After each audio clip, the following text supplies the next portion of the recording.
C'est aujourd'hui qu'ont démarré les épreuves écrites du certificat d'études primaires. Doris Cruz-Goulouzier et Alexandre Nko ont fait le tour de quelques centres d'examen pour suivre le déroulement des premières épreuves. Regardons.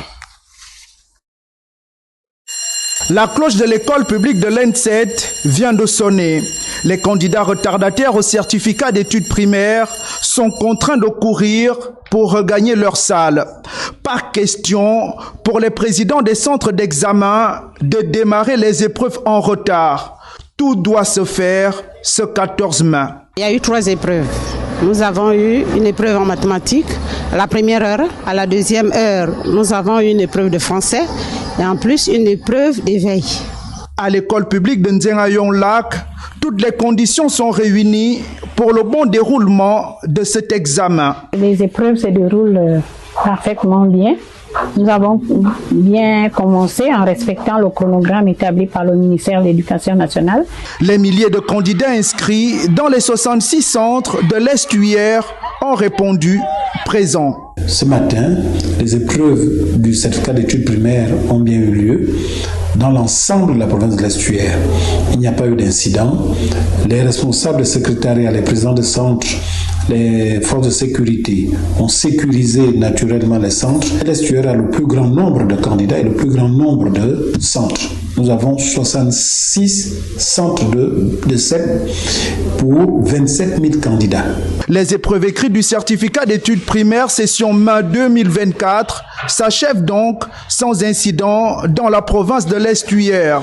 Un examen national dont les résultats seront certainement connus dans quelques mois.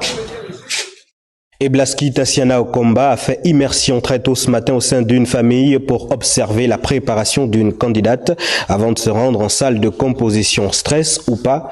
La réponse dans ce reportage. Il est 6 heures passées de quelques minutes quand Doran Tam, candidate au certificat d'études primaires session 2023-2024, se réveille.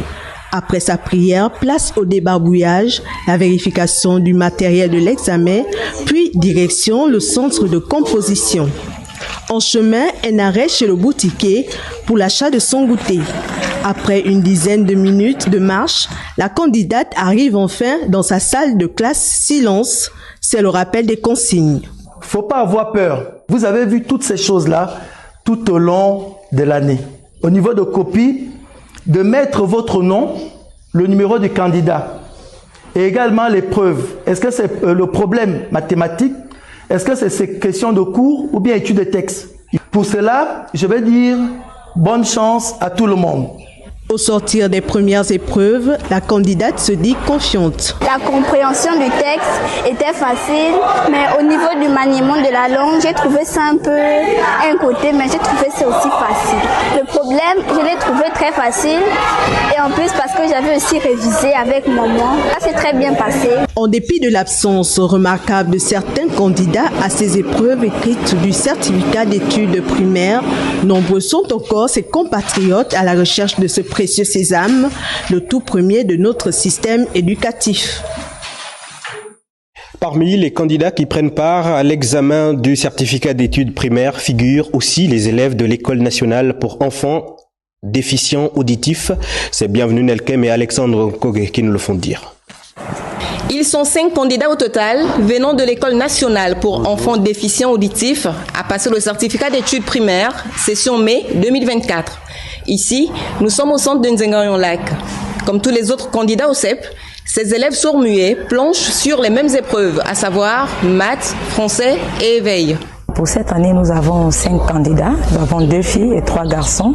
La plus jeune a 13 ans, c'est une fille. Et puis, par rapport à l'atmosphère, nous sommes confiants parce que nous avons suffisamment préparé nos candidats. Nous travaillons en équipe pluridisciplinaire à l'ENIDA. C'est une équipe de prise en charge. Donc, nous avons des psychologues qui ont suffisamment préparé les enfants. Nous avons l'enseignant spécialisé de la 5e année que nous louons sa détermination. Ces potentiels certifiés disent trouver les épreuves abordables. Aujourd'hui, c'est le jour des examens du CEP et nous sommes à 5. et nous essayons de travailler et de faire des efforts pour que nous puissions bien faire ce travail. Nos parents m'ont averti et m'ont demandé de tout faire pour bien apprendre. On ne doit pas échouer. Le plus important, c'est d'apprendre et apprendre toutes ces leçons. Et on ne doit pas tricher, on doit tout faire pour apprendre et réussir. La participation de ces élèves sourds-muets au certificat d'études primaires prouve à suffisance qu'être handicapé n'est pas une fatalité, mais une invite à voir au-delà des apparences et à reconnaître la valeur intrinsèque de chaque personne.